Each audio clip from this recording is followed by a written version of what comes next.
Hello বন্ধুরা, আমি মাইতি। আমাদের ফাইজা স্টোরি চ্যানেলের সকল প্রকার পাঠগল্প পেতে এবং শুনতে আমাদের চ্যানেলটি সাবস্ক্রাইব করে আমাদের পরিবারের একজন হয়ে পাশে থাকুন। Thank you.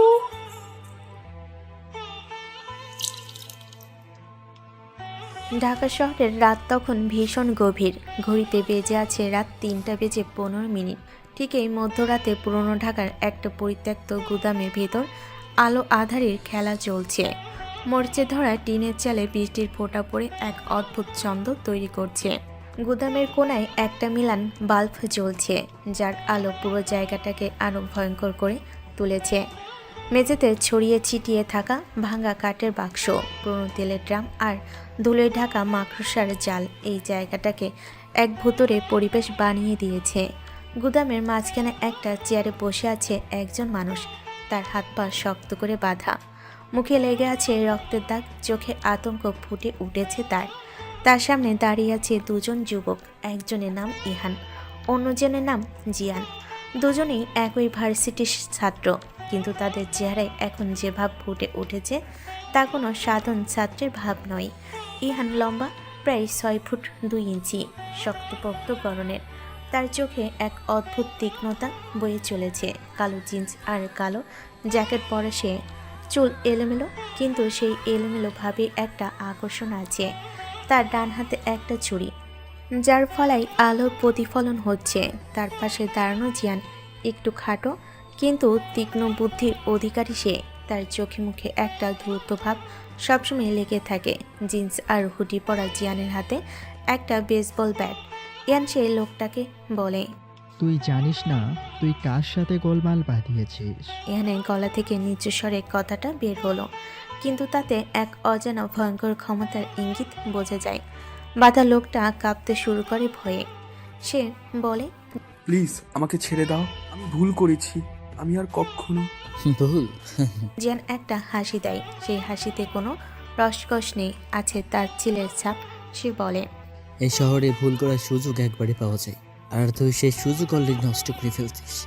ইহান ধীরে ধীরে সামনে এগিয়ে যায়। তার পদধ্বনি গুদামের নিস্তব্ধতায় প্রতিধ্বনিত হয়। লোকটার মুখের কাছে এসে ইহান থেমে যায়। ছুরিটা তার গলার কাছে ধরে বলে, আমাদের এলাকায় মাদক বিক্রি করবি? আমাদের পার্সেন্ট দিবি না, আবার আমাদের সাথে লড়তে আসবি? তোর সাহস তো কম না। লোকটার চোখ থেকে জল পড়তে শুরু করে। ভয়ে তার সারা শরীর কাঁপছে। একবার ঢকিয়ে এলো সে, তারপর বলে, আমি জানতাম না এটা তোমাদের এলাকা। সাদ্দাম ভাই আমাকে বলেছিল। সাদ্দাম? ইহানের চোখ সরু হয়ে আসে।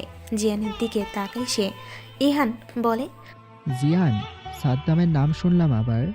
মনে হচ্ছে আমাদের ওই ভদ্রলোক বুঝতে পারছে না যে এই শহরে এখন কারা রুলস করে, কারা শাসন করে। জিয়ান ব্যাটটা হাতে নিয়ে নিজের মতো ঘোরাতে থাকে। একটা অশুভ হাসি তার ঠোঁট থেকে বের হয়। তারপর বলে, সাদাম মিয়া মনে হয় ভুলে গেছে আমরা কারা। মনে করিয়ে দেওয়ার সময় এসেছে। ইহান পেছনে সরে আসে। ছুরিটা তার হাতে ঘোরাতে থাকে। তার চোখে এখন এক নৃশংস সংকল্প ফুটে উঠেছে। বাধা লোকটাকে সে বলে, বুঝলি, এই শহরে বেঁচে থাকতে হলে একটা নিয়ম মানতে হয়। সেই নিয়ম হলো, যে শক্তিশালী সেই টিকে থাকে, আর যে দুর্বল তার জন্য মাটি ছাড়া আর কিছু নেই। আমাকে আরেকটা সুযোগ দাও প্লিজ। আমার বউ আছে, একটা ছোট্ট বাচ্চা আছে। ইহান একটা লম্বা শ্বাস নেয়। তার মুখে কোনো আবেগ নেই, কোনো মায়া বা দয়া দেখানোর ভাব নেই। সে রেগে বলে, তোকে বউ বাচ্চার কথা ভাবা উচিত ছিল যখন তুই এই পথে পা দিয়েছিলি। এই পথে যারা আসে তাদের জন্য পরিবার, বউ বাচ্চা সব পেছনে পড়ে থাকে। শুধু বেঁচে থাকে ক্ষমতা আর টাকা। পরিবার তোকে বাঁচাতে পারবে না। শুধু শুধু পরিবারের দোহাই দিবি না শালা, না হলে আরো যন্ত্রণা ভোগ করতে হবে তোর। জিয়ান কাছে এসে লোকটার চুল ধরে তার মাথার পেছনে টান দেয়। ব্যথায় লোকটা চিৎকার করে ওঠে। মনে হয় যেন জিয়ানের হাতের মুঠোয় লোকটার চুল ছিঁড়ে চলে এসেছে। জিয়ান আরও রেগে বলে, চিৎকার করে লাভ নেই। এই গুদামের 10 মাইলের মধ্যে কোনো মানুষ নেই, আর থাকলেও তারা জানে এখানে কি হয় রাতের বেলা। রাস্তায় কুকুরও জানে ইহান আর জিয়ান যখন মুখোশ পরে বের হয় তখন তার চিৎকার করাও নিষেধ। আর তুই কিনা ভিজে বিড়াল সাদ্দামের কথাই বিজনেস করতে চলে এসেছিস। জিয়ান ছেড়ে দেয় তাকে। পিছন থেকে একটা ছেলে আসে। লোকটার মাথা পানির নিচে চুবিয়ে ধরে। লোকটা হাত পাতে থাকে। ইহান হাতের ইশারায় সজীবকে থামতে বলে। ইহান আবার লোকটার কাছে আসে। ছুরিটা লোকটার গালে ছোঁয়ায়। ধীরে ধীরে চাপ দেয়। রক্ত বেরিয়ে আসে। টপ টপ করে নিচে রক্ত গড়িয়ে পড়তে শুরু করে। লোকটা যন্ত্রণায় ছটফট করে চিৎকার করে উঠল। ইহান তখন বলে, শোন, আমি তোকে মারবো না, কিন্তু তুই সাদ্দামকে একটা মেসেজ দিবি। বলবি ইহান আর জিয়ান এই শহরের নতুন শাসক। আমরা কাউকে ভয় পাই না। যে আমাদের সাথে লড়তে আসবে তার জন্য কবরই শেষ ঠিকানা। বলবি কফিনও জুটবে না, সরাসরি কবর হবে তার। মনে থাকবে? লোকটার পুরো শরীর কাঁপছে। রক্ত তার গাল বেয়ে পড়ছে আরও গতিতে। ইয়ান লোকটার শার্টের উপর ছুরিটা মুছে বলে, বুঝলি কি বললাম? হ্যাঁ ভাই, বুঝলাম। আমি তাকে সব বলবো, প্লিজ আমাকে ছেড়ে দাও, আমি সব শুনবো। জিয়ান আবার তার ছেলের ঠান্ডা হাসি দেয়। লোকটার দিকে তাকিয়ে বলে, মনে রাখবি, এই শহরে আমরা ছাড়া কেউ রাজা না। যে এটা ভুলে যাবে তার পরিণতি মৃত্যু চেয়েও ভয়ঙ্কর। ইহান একটা ইশারা করে। পেছন থেকে দুজন লোক মানে সজীব আর মিনাজ এসে বাঁধা মানুষটার হাত আর পায়ের বাঁধন খুলে দেয়। তাকে টেনে তুলে গোদামের বাইরে নিয়ে যায় ওরা দুজন। লোকটা হাঁটতে পারছে না ঠিক মতো। জিয়ান তার পায়ে স্টিক দিয়ে মেরেছিল অনেক। আর তাছাড়া ভয়ে তার পা কাঁপছে। রক্তে তার জামা ভিজে গেছে একদম। কোনো রকম হাঁ করে নিঃশ্বাস নিচ্ছে ফরিদ। এদিকে গুদামে এখন শুধু ইহান আর জিয়ান বসে আছে। দুই বন্ধু একে অপরের দিকে তাকায়। তাদের চোখে এক অদ্ভুত সন্তুষ্টি। তারা হেসে ওঠে। জিয়ান বলে, শুধু শুধু মালটাকে সারল, তবে ভালোই হয়েছে। কাজটা সহজ হবে। সাদ্দাম এবার বুঝবে আমরা কারা। অনেক বেড়েছি শালা। ইহান দুটো সিগারেট বের করে। একটা জিয়ানের দিকে বাড়িয়ে দেয়। তারপর সে নিজেরটাতে আগুন ধরে। এক টান দিয়ে ধোঁয়া ছাড়ে উপরের দিকে। সেই ধোঁয়া অন্ধকারে মিলিয়ে যায়। সে হেসে বলে, আমরা এখনো অনেক ছোট জিয়ান। এই শহরে অনেক বড় বড় খেলোয়াড় আছে। সাদ্দাম তো শুধু একটা পণ। আমাদের আসল লক্ষ্য আরও উঁচুতে। দুই বন্ধু এই শহরে এসেছি রাজ করতে। রাজ করেই ছাড়ব, যেই আসুক না কেন। কোনো পুলিশ মাফিয়া কাউকেই দেখব না। একটা একটা করে সরাবো। মারার থেকে মারতে পারি, বিষয়টা আরও ভয়ের। সেটাই বোঝানোর জন্য ছেড়ে দিলাম ফরিদকে। জিয়ান কাছে এসে ইহানের কাঁধে হাত রাখে। দুই বন্ধুর মধ্যে এক গভীর বন্ধন আগে থেকে আছে। জিয়ান সিগারেটের টান দিতে দিতে বলে, হ্যাঁ, ঠিক বলেছি। আমরা একসাথে শুরু করেছি, একসাথে শেষ করব। এই শহর, এই দেশ সব আমাদের পায়ের নিচে আসবে। আমরা শুধু ছোট মাপিয়া হয়ে থাকবো না, আমরা রাজা হব। জঙ্গলের রাজা সিংহ যেমন হুঙ্কার দিলে সারা জঙ্গল কাঁপে, তেমনি আমাদের নাম, আমাদের পদধ্বনির শব্দে এই শহর, এই দেশ কাঁপে। ইহান তার দিকে তাকায়। একটা হাসি দেয়। সেই হাসিতে স্বপ্ন আর উচ্চা আকাঙ্ক্ষা মিশে আছে। সিগারেটে আরেকটা টান দিয়ে ইহান বলে, রাজা না ভাই, সম্রাট বল। যার নামে মানুষ কাঁপবে, যার এক কথায় হাজার মানুষ প্রাণ দেবে। আমরা সেই সম্রাট হব। চিল পাখি যতই উপরে উড়ুক না কেন, শিকারের জন্য তার চোখ সবসময় নিচেই থাকে। দুই বন্ধু একসাথে হাসে। সেই হাসি গুদামের চার দেওয়ালে প্রতিধ্বনিত হয়। অন্ধকার রাতে দুটো যুবকের স্বপ্ন, যে স্বপ্ন এই শহরকে রক্তে ভাসাবে, যা প্রতিরক্ষা করার সাধ্য যেন কারো নেই। সিগারেট পায়ের সাথে পিষে ইহান বসা থেকে উঠে দাঁড়ালো। গুদাম থেকে বেরিয়ে দুজন তাদের গাড়িতে ওঠে। গাড়িটা একটা কালো রঙের পুরনো মডেলের গাড়ি, কিন্তু তার ইঞ্জিন বেশ শক্তিশালী। জিয়ান ড্রাইভিং সিটে বসে, ইহান পাশে সিটে। গাড়ি চলতে শুরু করে। রাস্তায় তখন প্রায় কেউ নেই। মাঝে মাঝে রিক্সা বা ভ্যান দেখা যাচ্ছে। হঠাৎ নিস্তব্ধতা ভেঙে জিয়ান প্রশ্ন করে, কাল ভার্সিটিতে যাবি? 2 দিন হলো যাওয়া হয় না। স্যার আবার নোটিশ পাঠাবে। বেটা একটা ধরিবাজ। আমরা তো স্টুডেন্ট, দিনে ক্লাস, রাতে আন্ডারওয়ার্ল্ড সামলানো, ডাবল লাইফ। মাঝে মাঝে ভুলে যাই আমরা আদৌ স্টুডেন্ট কিনা। ইহান মুচকি হেসে জানালা দিয়ে বাইরে তাকায়। শহরের রাস্তা দিয়ে তারা এগিয়ে যাচ্ছে। নিয়ন লাইটের আলো গাড়ির কাছে এসে পড়ছে। জিওনের কথার উত্তরে ইহান বলে, এই ডবল লাইফই আমাদের শক্তি। কেউ জানে না ভার্সিটির 2টা বখাটে ছেলে আসলে আন্ডারওয়ার্ল্ডের কি করছে। আমরা সবার চোখের সামনে থেকেও অদৃশ্য, তবে সবার সামনে নিজেদের গোপন রাখবো। একদম ঠিক বলেছিস ভাই। আর এভাবেই আমরা আমাদের সাম্রাজ্য করব। কেউ টের পাবে না যতক্ষণ না আমরা এত বড় হয়ে যাব যে সবাই আমাদের কাছে মাথা নত করতে বাধ্য হবে। সবাই ভয় পাবে দেখিস। ওদের গাড়িটা একটা পুরনো এলাকায় ঢুকে যায়। সরু গলি, চারপাশে দুপাশে ছোট ছোট দোকান, সব বন্ধ এখন। রাতের অন্ধকারে এলাকাটা আরো ভয়ঙ্কর লাগছে। জিয়ান বলে, তোর বাসে যাবি না আজ? না, আজ আমার সেফ হাউসে থাকবো।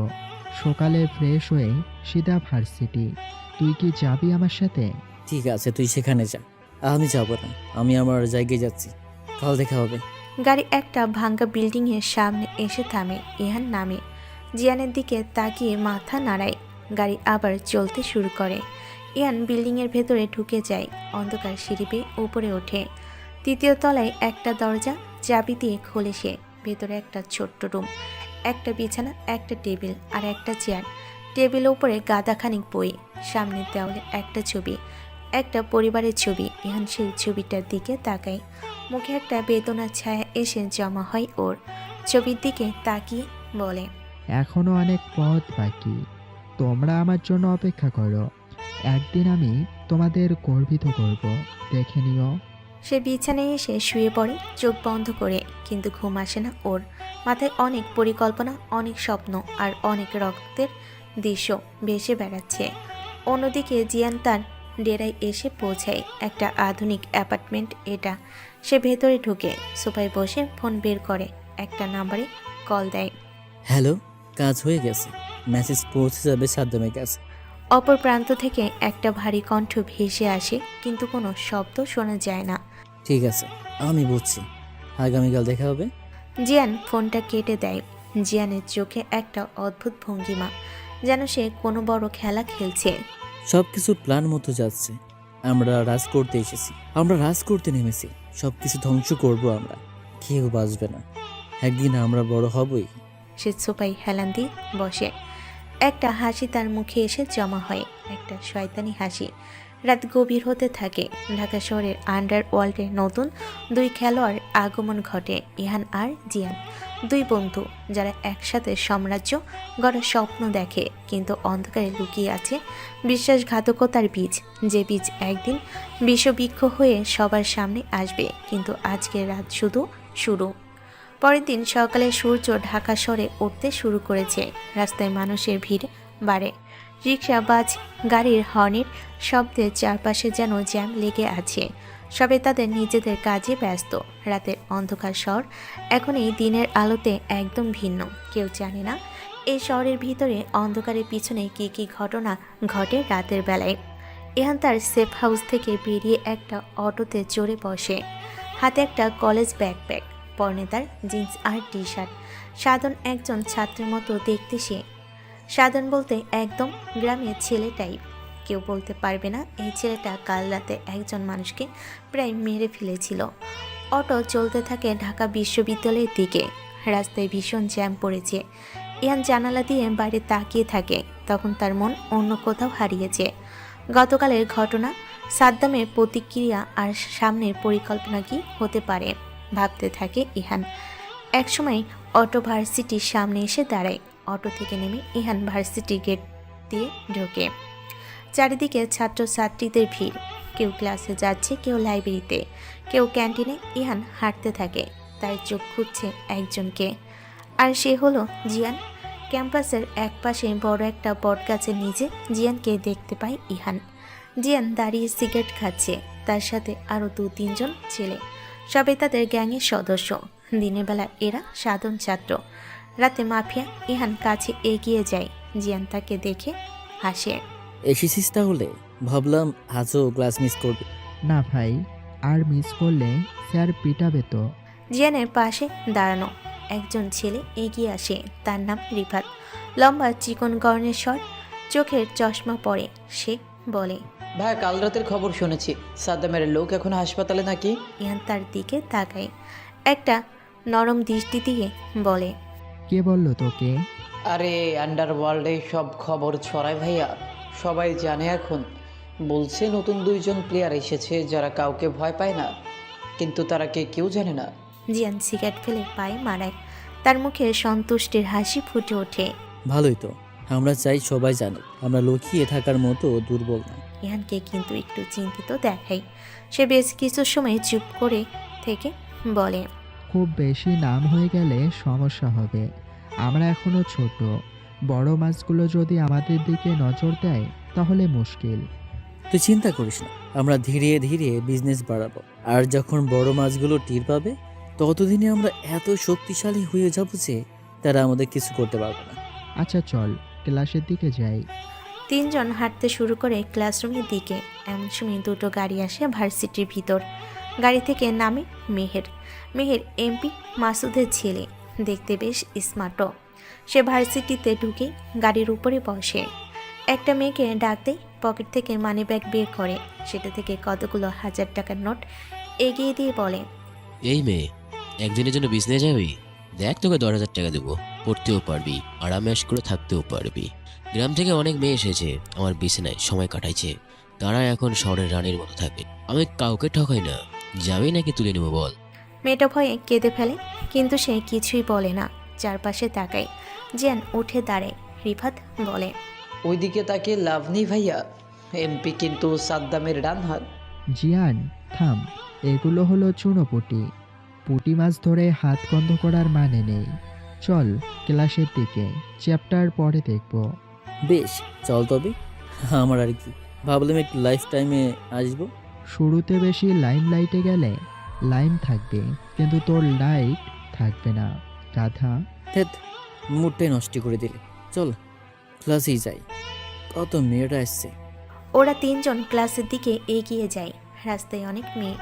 কেউ কেউ ইহান আর জিয়ানের দিকে তাকায়। ক্যাম্পাসের এই দুজন বেশ পরিচিত, কারণ এরা বখাটে মারামারি করে।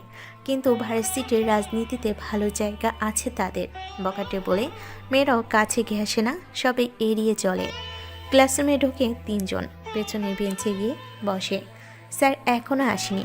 ক্লাসে অনেক ছাত্রছাত্রী, সবাই গল্প করছে, হাসছে। ইহানের চোখ আটকে যায় সামনের বেঞ্চে। একটা মেয়ে বসে বই পড়ছে। সাদাসিধে পোশাক, চুল বেনি করা, চোখে মোটা ফ্রেমের চশমা, মুখে কোনো মেকআপ নেই, সাধারণ দেখতে, কিন্তু তার সারালো একটা সৌন্দর্য আছে। জিয়ান ইহানের দৃষ্টি অনুসরণ করে। বিষয়টা বুঝতে পেরে জিয়ান একটা হাসি দেয়। আরে ওই মেয়েটা না? কোন মেয়ে? ওই যে একটু আগে এমপির ছেলে মেহের, যাকে টাকার অফার দিল। এত দ্রুত ক্লাসে এসে বসলো কখন? মাত্রই এসে বসলো।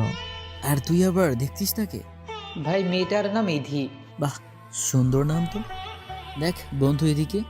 ইয়ান একটু লজ্জা পায়, মাথা নাড়ে সে। থাম তো, আমি কেন দেখব? মিথ্যা বলিস না, তুই ওকে প্রথম দিন থেকে লক্ষ্য করছিস। বল না, ভালো লাগে? ইয়ান একটা দীর্ঘশ্বাস ফেলে জিয়ানের দিকে তাকায়। জানি না ভাই, ও খুব আলাদা। এই ক্যাম্পাসের অন্য মেয়েদের মতো না। ওর মধ্যে একটা সারল্য আছে, পবিত্রতা আছে। তো এগিয়ে যা, প্রপোজ কর। আমি পারবো না। আমি কে? একজন মাফিয়া, হাতে রক্ত লেগে থাকে সব সময়। আমার মতো মানুষ ওর মতো মেয়ের জন্য উপযুক্ত না। জিয়ান ইহানের কাঁধে হাত রাখে, গম্ভীর হয়ে বলে, দেখ ইহান, আমরা যা করি সেটা এই শহরে টিকে থাকার জন্য, কিন্তু তার মানে এই না যে আমরা মানুষ হিসেবে ভালোবাসতে পারবো না। আমরা তো বখাটে। তো ইহান চুপ করে থাকে। মনে মনে অনেক দ্বন্দ্ব চলে তার। একদিকে তার অপরাধী জীবন, অন্যদিকে ইধির প্রতি তার অনুভূতি। এমন সময় স্যার ক্লাসে ঢোকে।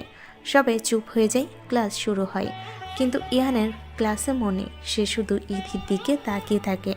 মেয়েটা মন দিয়ে পড়া শুনছে, নোট লিখছে, তার মুখে একটা শান্ত ভাব। স্যার সেটা লক্ষ্য করে ইহানকে ডাক দেয়। এই যে লাস্ট বেঞ্চের হিরো ইহান সাহেব, কি সমস্যা? বহুদিন পর ক্লাসে, আবার অমনোযোগী কেন? স্যার, আপনার না একটা মেয়ে আছে, তাকে প্রপোজ করতে চাই। শাট আপ বেদব। জিয়ান, কি করছিস? চুপ থাক না। ক্লাস শেষ হয়, সবাই বেরিয়ে যেতে শুরু করে। ইধিও বই গুছিয়ে বের হয়। ইহান তার পেছন পেছন যায়। জিয়ান তাকে উৎসাহ দেয়। যা, এখনই বল, আর দেরি করিস না।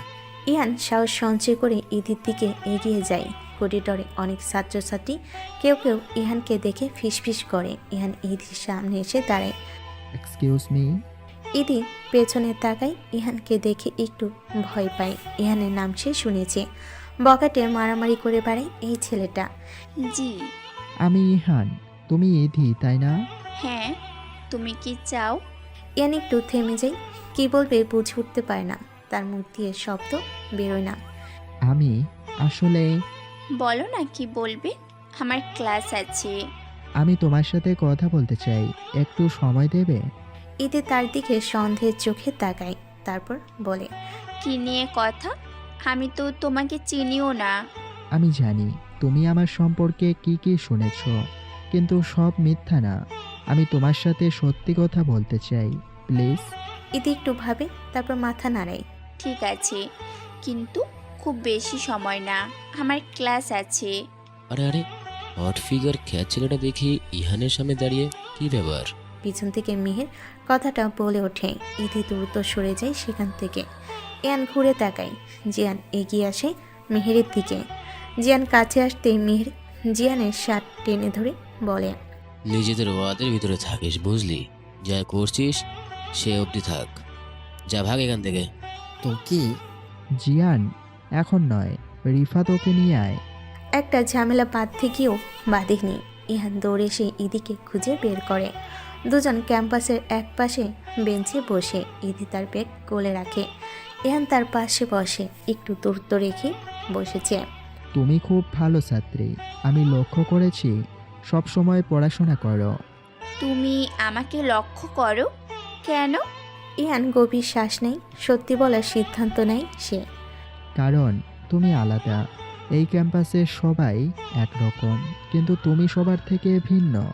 তোমার মধ্যে একটা সারল্য আছে যা আমাকে প্রতিনিয়ত টানে। ইদি লজ্জা পায়, মুখ লাল হয়ে যায়। সে বলে, তুমি এসব কি বলছো? আমরা তো চিনি না একে অপরকে, তাই না? তাই তো জানতে চাই, তোমার সম্পর্কে জানতে চাই। আমাকে একটা সুযোগ দাও, প্লিজ। ইদি তার দিকে তাকায়। ইহানের চোখে একটা আন্তরিকতা দেখতে পায়, সত্যিকারের আবেগ দেখে সে।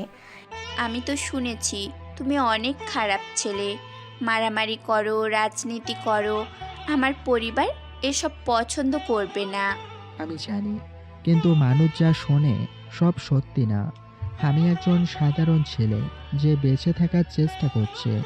আমার নিজের সমস্যা আছে, আমার নিজের লড়াই আছে, কিন্তু তার মানে এই না যে আমি একজন মানুষের মতো ভালোবাসতে পারবো না।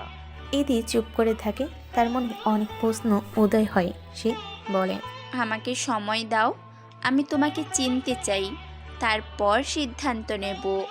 ইয়ানের মুখে হাসি ফুটে ওঠে। প্রথমবার সে খুশি বোধ করে।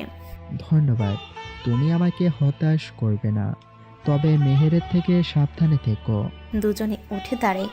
ইদি তার ক্লাসে চলে যায়। ইহান দাঁড়িয়ে থাকে। জিয়ান দূর থেকে দেখছিল, কাছে আসে সে। দেখলি, এত কঠিন না, এখন ধীরে ধীরে এগিয়ে যা। তুই ঠিক বলেছিস ভাই, আমি একটা সুযোগ পেয়েছি। এখন আমাকে প্রমাণ করতে হবে আমি তার উপযুক্ত। দুই বন্ধু হাঁটতে শুরু করে। হঠাৎ জিয়ানের ফোন বাজে। সে ফোন তুলে কথা বলে, তার মুখ গম্ভীর হয়ে যায়। কি হলো? সাদ্দাম আমাদের ডেকেছে আজ রাতে, তার আড্ডায়। এটা ফাঁদ হতে পারে। জানি, কিন্তু না গেলে সবাই ভাববে আমরা ভয় পাই। আমাদের যেতে হবে, কিন্তু প্রস্তুত থাকতে হবে। ইহান মাথা নাড়ে, তার চোখে আবার সেই ঠান্ডা দৃষ্টি ফিরে আসে। সে বলে, ঠিক আছে, আজ রাতে দেখা যাবে। সত্তর যদি মনে করে আমাদের ভয় দেখাতে পারবে, তাহলে সে ভুল করছে। আমরা কাউকে ভয় পাই না।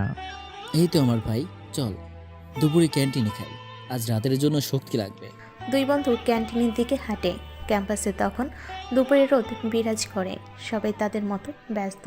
কেউ জানে না দুই ছাত্রের আসল পরিচয়, কেউ জানে না আজ রাতে আবার রক্ত ঝরবে এই শহরে।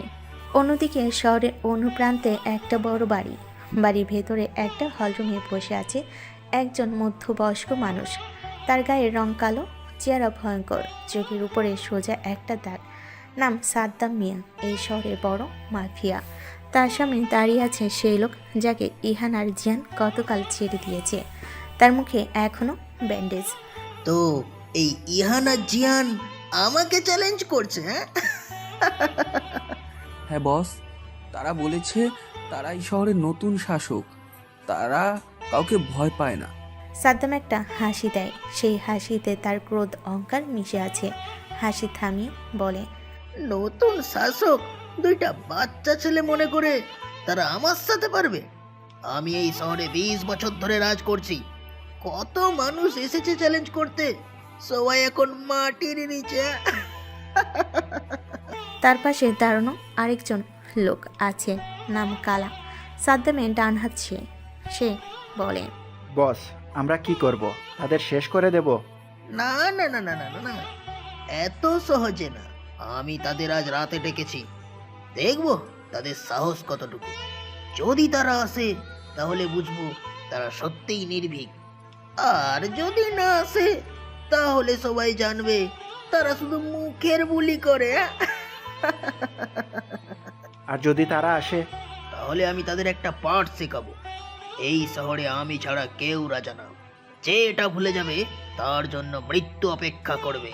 কালা মাথা নাড়ায়। সাদ্দাম তার চেয়ার থেকে উঠে জানালার দিকে যায়। বাইরে তাকায় সে, শহরের দৃশ্য দেখছে। এই শহর আমার, আমার রক্ত, আমার পানি এক করে আমি এটা তৈরি করেছি।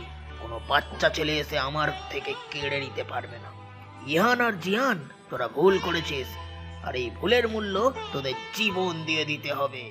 তার কণ্ঠে এক ভয়ঙ্কর দৃঢ়তা মিশে থাকে, যেন ইঙ্গিত দেয় যুদ্ধ আসছে। রক্তের নদী বইতে চলছে। ইহান আর জিয়ান জানে না তার কি বিপদের মুখে পা দিয়েছে। সাদ্দাম শুধু একটা নাম না, সে এক কিংবদন্তি, আর কিংবদন্তির সাথে লড়তে গেলে প্রস্তুত থাকতে হয় মৃত্যুর জন্য। দিন ফুরিয়ে যায়, সন্ধ্যা নামে। ইহান তার সেফ হাউজে প্রস্তুতি নিচ্ছে, তার কোমরে একটা পিস্তল, পকেটে ছুরি। জিয়ান তাকে ফোন করে। তুই প্রস্তুত? হ্যাঁ, তুই? আমিও। আজ রাতে যা হবার হবে, আমরা পিছিয়ে যাব না। ঠিক আছে, আধা ঘন্টা পর দেখা হবে সেই পুরনো জায়গায়। দেখা হবে ভাই। আর মনে রাখিস, আমরা একসাথে, জীবন মৃত্যু সব একসাথে। একসাথে। ফোন কেটে যায়। ইহান আয়নে নিজের দিকে তাকায়। তার চোখে এক অদ্ভুত শূন্যতা। সে জানে আজ রাতে হয়তো তার শেষ রাত হতে পারে, কিন্তু ভয় নেই। যে পথে সে পা দিয়েছে সেই পথে মৃত্যু সঙ্গী। আজ রাতেই দেখা যাবে। সাদ্দাম, তুই যদি মনে করেছিস আমরা তোর সামনে মাথা নত করব, তাহলে তুই ভুল করছিস। আমরা হয় রাজা হব, আর না হয় মৃত্যুকে আলিঙ্গন করব। মাঝামাঝি কিছু আমাদের জন্য নয়। সে ঘর থেকে বেরিয়ে যায়। রাত তখন ঘনিয়ে আসছে, আর এই রাতে আবার রক্ত ঝরবে, আবার লাশ পড়বে, কিন্তু কার লাশ সেটা শুধু সময়ই বলবে। রাত তখন 10:30 বাজে। ঢাকা শহরের পুরনো এলাকার একটি পরিত্যক্ত কারখানার সামনে একটা কালো গাড়ি এসে থামে। গাড়ি থেকে নামে ইহান আর জিয়ান। দুজনের চোখে মুখে কঠিন ভাব। তারা জানে আজ রাতে কি হতে যাচ্ছে। হয় তারা বেঁচে ফিরবে, নয় তারা এই কারখানায় তাদের কবর। কারখানার গেট খোলাই আছে, হয়তো তাদের জন্য খুলে রেখেছে। ভেতরে আবছা আলো জ্বলছে। দুজন ভেতরে ঢুকে। তাদের পদধ্বনি প্রতিধ্বনিত হয় চারপাশে। কারখানাটা বিশাল, আশেপাশে ভাঙ্গা মেশিন, মরচে ধরা লোহার পাত পড়ে আছে, সাথে পড়ে আছে ধুলোয় ঢাকা মেঝে। চারিদিকে অন্ধকারাচ্ছন্ন, শুধু মাঝখানে একটা জায়গায় আলো বেশ প্রখর। সেই আলো নিচে দাঁড়িয়ে আছে সাদ্দাম। তার পেছনে প্রায় 20 জন লোক দাঁড়িয়ে আছে। সবার হাতে অস্ত্র, ছুরি, রড, কিছু লোকের হাতে দেশি পিস্তল। সাদ্দামের চোখে মুখে এক ভয়ঙ্কর হাসি ফুটে ওঠে। তার পাশে দাঁড়িয়ে কালা, তার ডান হাত। ইহান আর জিয়ান আলোর মধ্যে এগিয়ে যায়। দুজনের মুখে কোনো ভয়ের চিহ্ন নেই। তারা জানে এটা ফাঁদ, কিন্তু তাও এসেছে, কারণ ভয় দেখালে এই আন্ডারওয়ার্ল্ডে বেঁচে থাকা যায় না। সাদ্দাম ওদের দিকে তাকিয়ে বলে, এসেছো দেখছি, সাহসী ছেলে তো তোমরা। সাদ্দামের গলা বেশ ভারী, তার কণ্ঠে এক অদ্ভুত ক্ষমতা বোঝা যায়। ইহান বলে, সাদ্দাম সাহেব, ব্যাঙ ডাকলে সাপ চলে আসে। ডাকাডাকি আমার কাছে খেলা না। আমি যার নাম নেই তার কপালে লেখা বদলে যায়। জীবন আমাকে ডাকলে বুঝি ওর সাহস শেষ, আর মৃত্যু আমাকে ডাকলে আমি হাসি, কারণ ও জানে আমি তার মতোই ধৈর্যহীন। তুমি ডেকেছ, আমরা এসেছি, এটাই সাহস। সাহস নাকি বোকামি? তোমরা জানো আমি কে? আমি সাদ্দাম, এই শহরের অন্ধকারের রাজা। 23 বছর ধরে এই শহরে আমার রুলস চলে, আর তোমরা দুইটা বাচ্চা ছেলে মনে করো আমার সাথে পারবে, হ্যাঁ? আরে তোমরা তো মাইন্ড গেমের চালে বুঝবে না। জিয়ান একটা হাসি দেয়, সেই হাসিতে কোনো উষ্ণতা নেই, আছে তার ছিল। সাদ্দাম মিয়া, বয়স দিয়ে ক্ষমতা মাপা যায় না। আপনি যখন শুরু করেছিলেন তখনও তো ছোট ছিলেন, আর আমরা এখন তাই ছোট আছি কিন্তু ক্ষুধার্ত। ক্ষমতার জন্য ক্ষুধার্ত আমরা। সাদ্দাম তার দিকে তীক্ষ্ণ দৃষ্টিতে তাকায়, তার চোখে ক্রোধ জ্বলে উঠছে। জিয়ানের কথায় সে মুচকি হাসে। ক্ষুধা থাকলেই হয় না বাচ্চা, শক্তিও লাগে, বুঝলে? আর শক্তি তোমাদের নেই। তোমরা জানো আমার কতজন লোক আছে, আমার কত সংযোগ আছে? পুলিশ, প্রশাসন, রাজনীতি সবখানে আমার হাত। আমার লোক লাগবে না, পুলিশ লাগিয়ে দিলেই তো তোমাদের খেলা শেষ। ইহান হাসে। ইহান এক পা এগিয়ে যায়, তার চোখ সরাসরি সাদ্দামের চোখে পড়ে। ইহান বলে, সংযোগ থাকলেই হয় না সাদ্দাম মিয়া, সাহস লাগে, সাহস। আর আপনি বুড়ো হয়ে গেছেন, আপনার সাহস শেষ হয়ে গেছে। এখন আপনি শুধু আপনার লোকেদের দিয়ে কাজ করান, নিজে আর কিছু করতে পারেন না। চারিদিকে নিস্তব্ধতা ভর করে। সাদ্দামের লোকেরা শব্দ করে না, তারা জানে এখন কি হবে। সাদ্দাম ধীরে ধীরে ইহানের দিকে এগিয়ে আসে, তার মুখে এক ভয়ঙ্কর হাসি ফুটে ওঠে। বুড়ো হয়েছি, সাহস শেষ হয়ে গেছে, তুমি ঠিকই বলেছ। কিন্তু তুমি জানো না বুড়ো বাঘ কতটা ভয়ঙ্কর হতে পারে, তরুণ বাঘের চেয়েও বেশি। কারণ বুড়ো বাঘের কাছে অভিজ্ঞতা আছে, জ্ঞান আছে, আর সেই জ্ঞান দিয়ে সে তরুণদের শেষ করে দেয়। ইহান পিছিয়ে যায় না, স্থির হয়ে দাঁড়িয়ে থাকে। সাদ্দাম তার একদম কাছে এসে থামে, দুজনের মুখোমুখি একদম কাছে।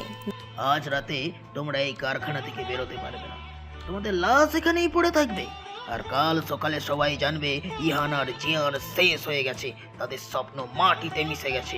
জিয়ান তার পিস্তল বের করে, তার চোখে এক পাগলামি দেখা যায়। ইয়ান শান্ত থাকে, সে জানে রাগ দেখালে হার হয়ে যায়, ঠান্ডা মাথায় লড়তে হয়। সাদ্দাম মিয়া, আপনি যদি আমাদের মেরে ফেলতে চান তাহলে এত কথা কেন, মেরে ফেলুন, আমরা প্রস্তুত। সাদ্দাম হাসে, তার হাসিতে নৃশংসতা ফুটে ওঠে। তাড়াহুড়ো কেন? মৃত্যু তো অপেক্ষা করছে। আগে আমি তোমাদের দেখাই এই শহরে আমার ক্ষমতা কি।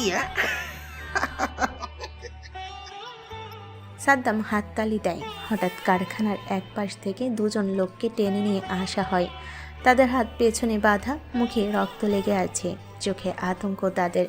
ইহান আর জিয়ান তাদের দিকে তাকায়, চিনতে পারে এরা তাদের গ্যাংয়ের লোক, রিফাত আর সাকিব। এদের চিনো তো? এরা তোমাদের লোক। গতকাল রাতে আমার লোকেরা এদের ধরেছে। তোমাদের কাছ থেকে তথ্য নিতে চেয়েছিলাম, কিন্তু এরা কিছু বলেনি। বিশ্বস্ত লোক তোমাদের, এমন লোকেদের বহু বছর দেখিনি, বুঝলে? ইয়ানের চোখ জ্বলে ওঠে রাগে, রাগে তার হাত মুঠো হয়ে যায়, কিন্তু সে নিজেকে নিয়ন্ত্রণে রাখে।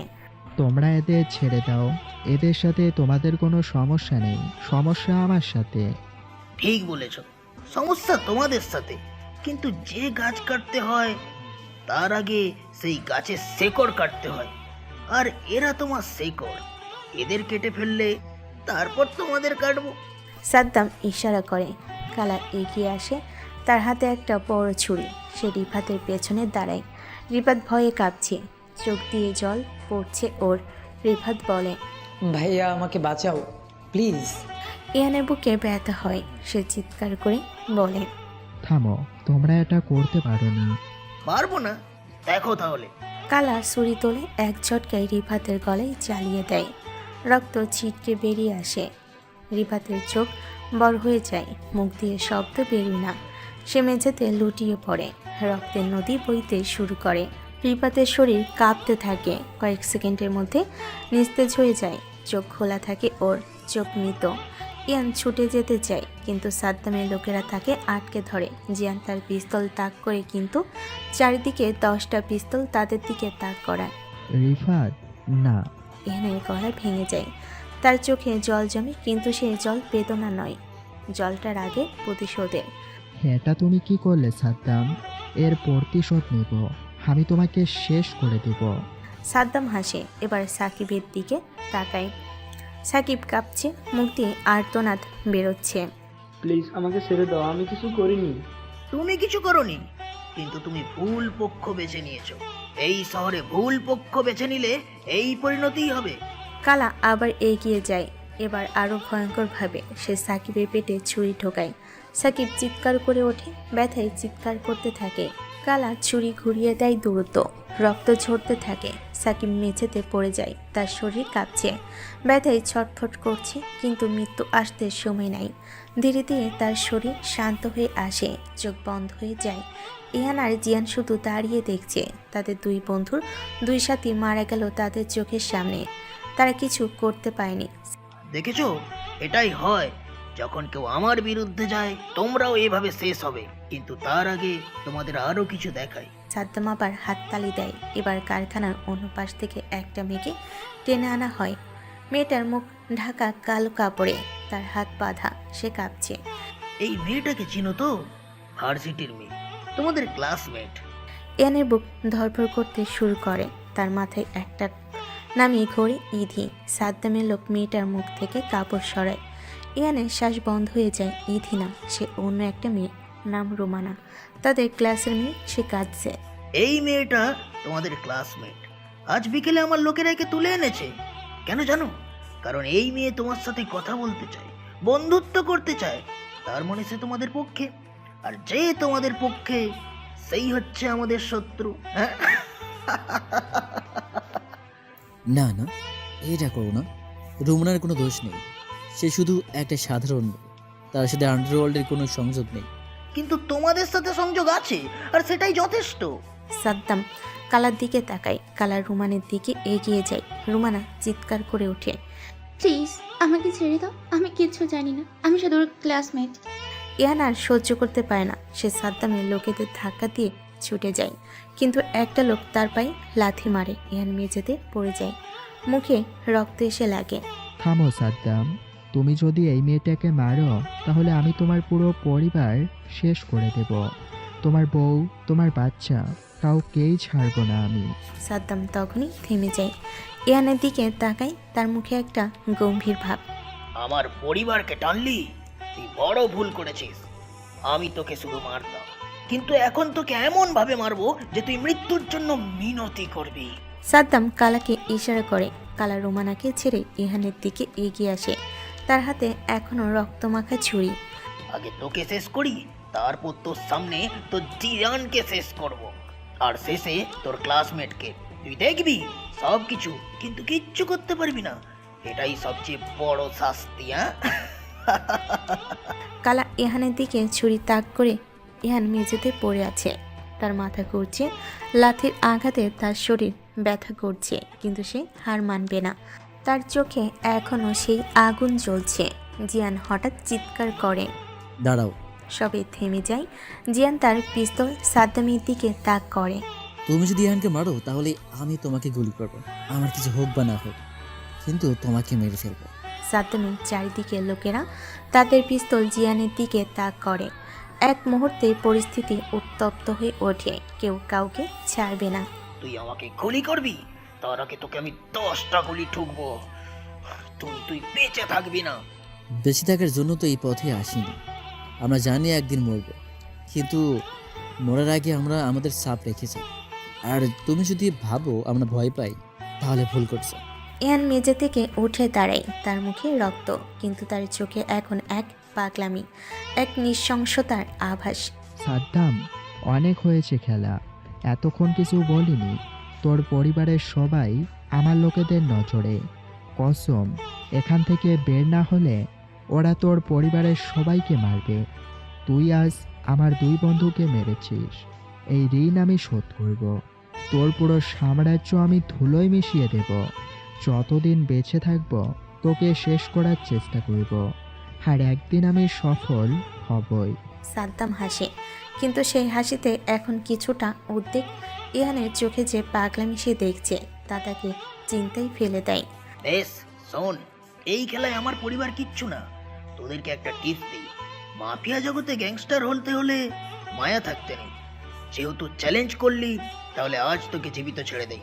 দেখি তুই কি করতে পারিস, কিন্তু মনে রাখিস আজকের পর তুই আর তোর বন্ধু আমার টার্গেট। যেখানেই থাকবি আমার লোকেরা তোদের খুঁজে বের করবে, তোদের জীবন এখন থেকে নরক করে ছাড়বে, প্রতিটা মুহূর্ত ভয়ে কাটবে তোদের। ভয়?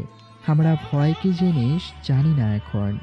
আমরা নরকে বসবাস করি সাদ্দাম, নরক আমাদের বাড়ি। সাদ্দাম তার লোকেদের ইশারা করে আর ইহান আর জিয়ানকে ছেড়ে দেয়। রুমানাকেও ছেড়ে দেয়। রুমানা কাঁদতে কাঁদতে ইহানদের কাছে আসে। চলো এখান থেকে বেরিয়ে যাই। তিনজন কারখানা থেকে বেরিয়ে আসে। বাইরে রাতের অন্ধকার, তারা হাঁটতে থাকে। রুমানা তখনও কাঁদছে। ইহান তার দিকে তাকায়। তুমি নিরাপদ, এখন বাড়ি চলে যাও, আর কাউকে কিছু বলবে না। কিন্তু তারা আমাকে তারা তোমাকে আর কিছু করবে না, আমি কথা দিচ্ছি। এখন যাও। রুমানা চলে যায়। ইহান আর জিয়ান দাঁড়িয়ে থাকে। নিস্তব্ধতা চারপাশে। রিফাত আর সাকিব মরে গেল রে। আমি জানি তারা আমাদের জন্য মারা গেল, এই ঋণ শোধ করতে হবে। সাদ্দাম, আমি তোকে ছাড়ব না। দুই বন্ধু রাতের অন্ধকারে হাঁটতে থাকে। তাদের মনে এখন শুধু প্রতিশোধ, রক্তের প্রতিশোধ। সাদ্দাম ভাবছে সে জিতে গেছে। সে জানে না আজ রাতে সে দুটো দানব তৈরি করে দিয়েছে, দুটো দানব যারা তার সাম্রাজ্য ধ্বংস করবে। পরের দিন সকাল, ভার্সিটিতে ইহান আর জিয়ান ক্লাসে আসে। তাদের মুখে কোনো অভিব্যক্তি নেই, সবে স্বাভাবিক মনে করে। কেউ জানে না গত রাতে কি ঘটেছে। ইহান তার বেঞ্চে বসে, ইদি সামনের বেঞ্চে। ইহান তার দিকে তাকায়। ইদি নিরাপত্তার কথা ভাবে। সাদ্দাম যদি ইদিকে টার্গেট করে ইহান কাঁপে না, সে ইদিকে রক্ষা করবে যে করে হোক। ক্লাস শেষে ইহান ইদির কাছে যায়। তোমার সাথে কথা আছে, জরুরি। কি ব্যাপার? এখানে না, চলো বাইরে। দুজন ক্যাম্পাসের এক নির্জন জায়গায় যায়। ইহান গম্ভীর মুখে বলে, তুমি আমার থেকে দূরে দূরে থাকবে। ইদি চমকে যায়। কি হলো হঠাৎ? কি বলছো? কেন? কারণ আমি বিপজ্জনক, আমার কাছে থাকলে তোমারও বিপদ। তুমি নিরাপদে থাকো, আমার থেকে দূরে। তুমি কি করেছো? তুমি কি কোনো সমস্যায় আছো ইহান? ইহান তার দিকে তাকায়। তার চোখে একটা বেদনা। ইধিও তাকিয়ে আছে ইহানের দিকে। তারপর, ইধি, আমি আছি এমন এক জায়গাতে যেখান থেকে বের হওয়ার কোনো পথ নেই। তুমি আমার সাথে জড়িয়ে পড়লে তোমার জীবন নষ্ট হবে। তুমি ভালো মেয়ে, তোমার ভবিষ্যৎ উজ্জ্বল। আমার মতো মানুষ তোমার জীবনে অভিশাপ। ইদি তার চোখের দিকে তাকায়। সে দেখতে পায় ইহানের চোখে লুকিয়ে থাকা ব্যথা, যন্ত্রণা। তুমি যেই জগতেই থাকো না কেন, তুমি একজন মানুষ, তোমার হৃদয় আছে, আমি সেটা দেখেছি। তুমি যদি সত্যি আমার ভালো চাও তাহলে আমাকে দূরে ঠেলে দিও না, বরং আমাকে বলো কি সমস্যা তোমার, হয়তো আমি সাহায্য করতে পারবো। ইহান মাথা নাড়ায়। একটা তিক্ত হাসি দেয় সে। তুমি সাহায্য করতে পারবে না। এই সমস্যা এমন যে শুধু রক্ত দিয়েই সমাধান হবে, আর আমি চাই না তোমার রক্ত ঝরুক। তুমি দূরে থেকো, এটাই আমার অনুরোধ। ইহান ঘুরে চলে যায়। ইদি দাঁড়িয়ে থাকে। তার চোখে জল নেমে আসে। সে বুঝতে পারে ইহান কোনো বড় বিপদে আছে, কিন্তু কি সেই বিপদ সে জানে না। অন্যদিকে জিয়ান তার ফোনে একটা নাম্বারে কল দেয়। তারপর অপর প্রান্ত থেকে একটা ভারী কণ্ঠ আসে। কি হয়েছে? গত রাতে সাদ্দাম আমাদের 2 লোককে মেরেছে। পরিস্থিতি খারাপ। আমি জানি, আমার কাছে খবর এসেছে। তুমি চিন্তা করো না, সব কিছু ঠিক হবে। তুমি আমার কথা মতো চলো, শীঘ্রই সাদ্দাম দুজনেই শেষ হবে, আর তখন এই শহর হবে তোমার। জিয়ান একটা শয়তানি হাসি দেয়। তারপর বলে, আমি বুঝেছি, আমি সব ঠিকভাবে করছি। ভালো, মনে রাখবে এই খেলে আবেগের কোনো জায়গা নেই, শুধু ক্ষমতা। আর তুমি যদি ক্ষমতা চাও তাহলে যা বলবো সেভাবে করবে। আমি জানি, আমি প্রস্তুত। ফোনটা কেটে যায়। জিয়ান ফোনটা পকেটে রাখে। তার মুখে একটা জটিল ভাব দেখা যায়। একদিকে ইহানের সাথে তার বন্ধুত্ব, অন্যদিকে ক্ষমতার লোভ। কিন্তু ক্ষমতা সবসময় জেতে। এই পৃথিবীতে শুধু শক্তিশালীরাই টিকে থাকে, দুর্বলরা মরে যায়। রাতে ইহান তার সেফ হাউসে বসে পরিকল্পনা করছে কিভাবে সাদ্দামকে আঘাত করা যায়। তার দুর্বল জায়গা কোথায়? হঠাৎ তার ফোন বাজে। অচেনা নাম্বার থেকে কল এসেছে। ইহান ফোন তুলে, হ্যালো। ইহান ভাই, আমি রহিম। রহিম। ইহান চিনতে পারে সাদ্দামের একজন লোক। কিন্তু সে কেন ইহানকে ফোন করেছে? কি চাও? আমি আপনার সাথে দেখা করতে চাই। আমার কাছে কিছু তথ্য আছে যা আপনার কাজে লাগবে সাদ্দাম সম্পর্কে। ইহান একটু ভাবে এটা ফাঁদ হতে পারে, কিন্তু তার তথ্য দরকার। কোথায় আসবো? পুরনো ব্রিজের নিচে রাত 12টায় একা আসবেন। ঠিক আছে। ফোন কেটে যায়। ইহান ভাবে একটা বড় ঝুঁকি, কিন্তু ঝুঁকি না নিলে জেতা যায় না। সে জিয়ানকে ফোন করে। জিয়ান, আজ রাতে আমি একটা মিটিংয়ে যাব। সাদ্দামের একজন লোক আমাদের ডেকেছে, বলছে তথ্য দেবে। এটা ফাঁদ হতে পারে ভাই, তুই একা যাবি না, আমি তোর সাথে যাব। না, সে বলেছে একা আসতে, তুই দূরে থাকবি, কিছু হলে এগিয়ে আসবি। ঠিক আছে, কিন্তু সাবধানে থাকিস।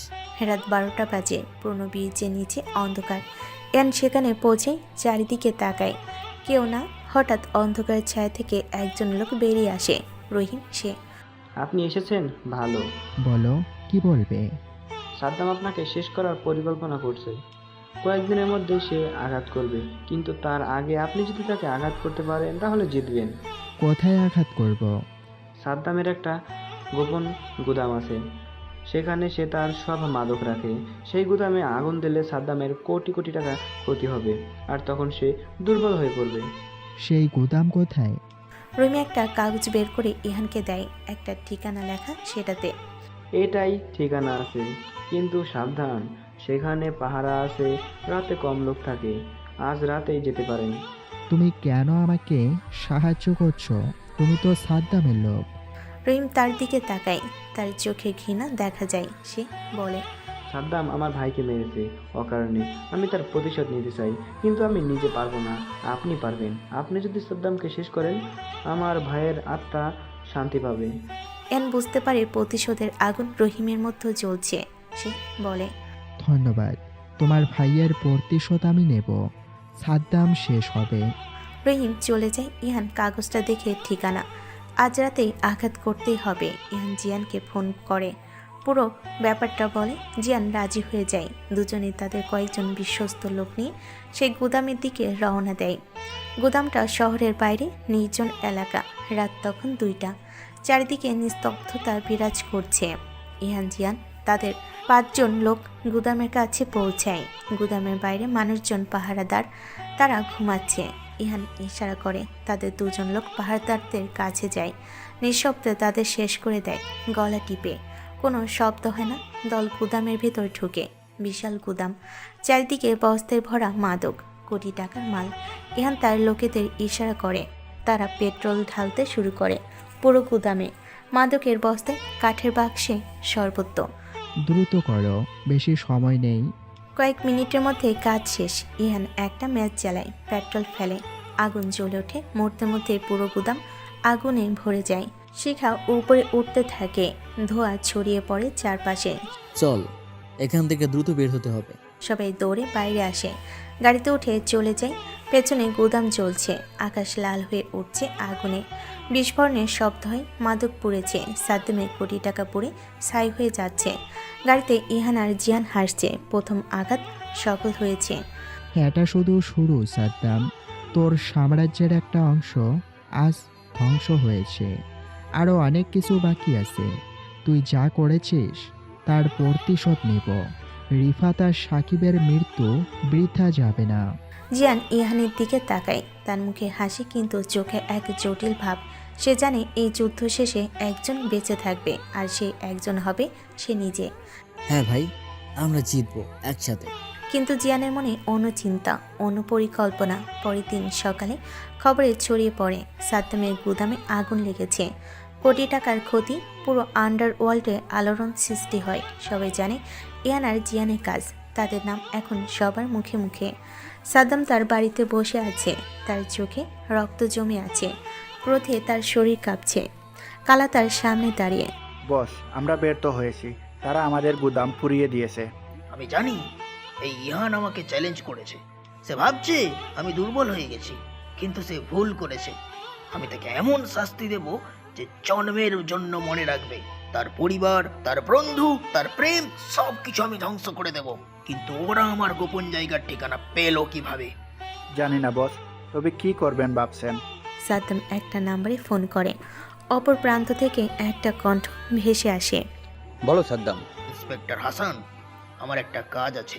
ইহান আর জিয়ান নামে দুইটা ছেলে আছে, ওদের ধরতে হবে যে কোনো একটা মামলা দিয়ে, যে কোনো। বুঝেছি, আমি ব্যবস্থা করছি। ফোন কেটে যায়। সাদ্দাম হাসে, একটা ভয়ঙ্কর হাসি দেয় সে। তুমি আন্ডারওয়ার্ল্ডে আমার সাথে লড়তে পারো ইহান, কিন্তু আইনের সাথে লড়তে পারবে না। পুলিশ তোকে ধরবেই, তুই জেলে যাবি, আর তখন তো সব স্বপ্ন শেষ। খেলা আরও জটিল হয়ে উঠছে। সাদ্দাম এখন পুলিশ ব্যবহার করছে। ইহান আর জিয়ান জানে না কি বিপদ তাদের জন্য অপেক্ষা করছে। ইতি ভার্সিটি গেট দিয়ে ভিতরে প্রবেশ করছে। সকালের আলো তখন চারপাশে ছড়িয়ে পড়ছে। চারপাশে একটা অদ্ভুত নিস্তব্ধতা। হঠাৎ সেখানে মেহেরের জিপ গাড়ি এসে থামে। কালো রঙের বিশাল জিপটা দেখতে ইদির বুক দুরু দুরু করতে থাকে। গাড়ির কাজ নামে ভিতর থেকে মেহেরের মুখ দেখা যায়। তার চোখে একটা হিংস্র ভাব। মেহের গাড়ি থেকে নামে। তার পেছনে আরও 3 জন মাস্তান টাইপের ছেলে। ইদি দেখতে খুব একটা স্মার্ট না হলেও তার ফিগার দারুণ আকর্ষণীয়। সরু কোমর, উঁচু গড়ন, যা মেহেরের নজরে পড়েছে বহুদিন আগে থেকে। মেহের ইদির দিকে এগিয়ে আসে। তার চোখে একটা নোংরা হাসি। ইদি ভয় পায়। সে পিছিয়ে যেতে চায়, কিন্তু পেছনে দেওয়াল। দেখতে তো খুব একটা স্মার্ট না, কিন্তু তুমি কি জানো তোমার একটা খাসা ফিগার আছে? আমি অনেকদিন ধরে তোমাকে দেখছি। যতদূর জানি তোমার বাবা একজন প্রাইমারি স্কুলের টিচার, আর তার মেয়ে এখন কি হবে? গরিব ঘরের ছেলের বউ। তোমার সংসার চলে না শুনেছি। বাবার পেনশনের টাকায় খেয়ে না খেয়ে দিন কাটছে। তোমার ভাই আবার বেকার, বোন অসুস্থ। দেখো, আমি আবার টাকার অফার দিচ্ছি, ভালো টাকা, 1 লাখ টাকা দিচ্ছি প্রতি মাসে। তোমার খেয়ে পড়ে ভালো মন্দ বাঁচতে পারবে। টাকাটা তোমাকে প্রতি মাসে দেব। শুধু আমার বিছানায় সেজে গুজে বসে থাকতে হবে আর আমার সেবা করতে হবে। রাজি হলে এখনই বলো। ইদির চোখ জলে ভরে ওঠে। তার হাত কাঁপতে থাকে। সে মেহেরের দিকে ঘৃণার চোখে তাকায়। দেখো মেহের, তুমি আমার ক্লাসমেট, একসাথে পড়ি আমরা। এরকম নোংরা কথা বললে তোমার নামে আমি প্রধান ডিনের কাছে বিচার দিব। তুমি ভার্সিটি থেকে বহিষ্কার হবে। আমি চুপ করে থাকবো না। মেহের হো হো করে হাসতে থাকে। তার পেছনে 3 জনও হাসে। ইদি আরও ভয় পায়। ইস, মেয়ে বলে কি? ডিন স্যার কি করবে? আমার নামে বিচার দেবে? তুমি কি জানো আমার ক্ষমতা? ভার্সিটির সবচেয়ে বড় ডোনার হচ্ছেন আমার বাবা, এমপি মাসুদ। সে শুধু এমপি নয়, সে কিন্তু আরও একজন বড় মাফিয়া। এই শহরে আন্ডারওয়ার্ল্ড তার নাম শুনলে মানুষের কলিজে কাঁপে। সাদ্দাম কাকুর নাম তো নিশ্চয়ই শুনেছ। সে আমার বাবার বন্ধু। তার একটা ইশারায় শহরের রক্তার নদী বয়ে যায়। তুমি জানবে না এসব। তোমার মতো গরিব ঘরের মেয়ে আর কী বা জানবে আন্ডারওয়ার্ল্ডের খেলা। তোমাকে আরো কয়েকদিন বোঝো, সময় নিয়ে ভেবে দেখো।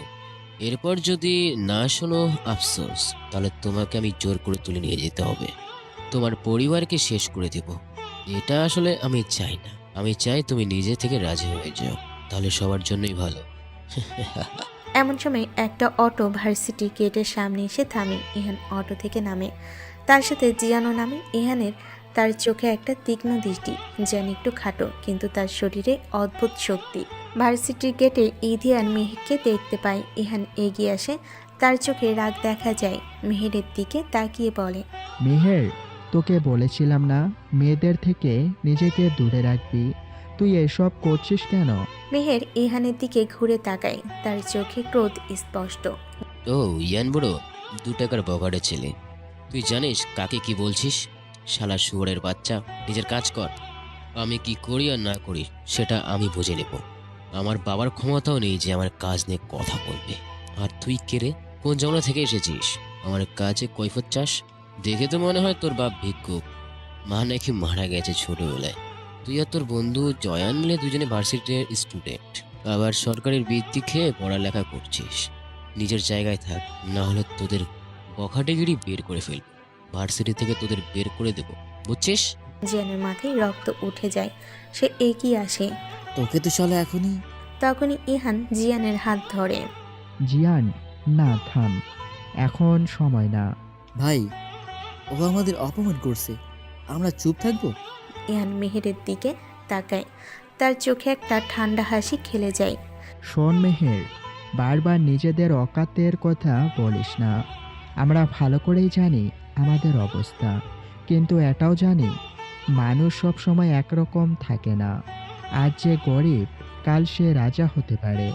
তোর প্রতি মায়া লাগছে, তাই আজ তোকে ছেড়ে দিচ্ছি। না হলে তোকে কখন যে শুয়ে দিতাম তুই বুঝতেও পারতিস না। মনে রাখিস, সময় মতো তোর সাথে খেলাটা তুলে রাখলাম। একদিন এই খেলা খেলবো, যেদিন তোর বাবার ক্ষমতাও তোকে বাঁচাতে পারবে না। ইহানের কথা শুনে মেহের হাসতে থাকে। হাসি থামিয়ে মেহের ইহানের শার্টের কলার টেনে ধরে। জিয়ান এগিয়ে এসে মেহেরের হাত ধরে। ইহান জিয়ানকে ইশারা করে, জিয়ান সরে যায়। ইহান মেহেরের চোখের দিকে তাকায়। হাত সরা, না হলে এই হাত ভেঙে দেব। তুই হাত ভাঙবি? দেখি ভাঙ। ইহান হঠাৎ মেহেরের হাত মুচড়ে ধরে। মেহের চিৎকার করে ওঠে আর তিনজন সাথী এগিয়ে আসে। জিয়ান তাদের সামনে দাঁড়ায়।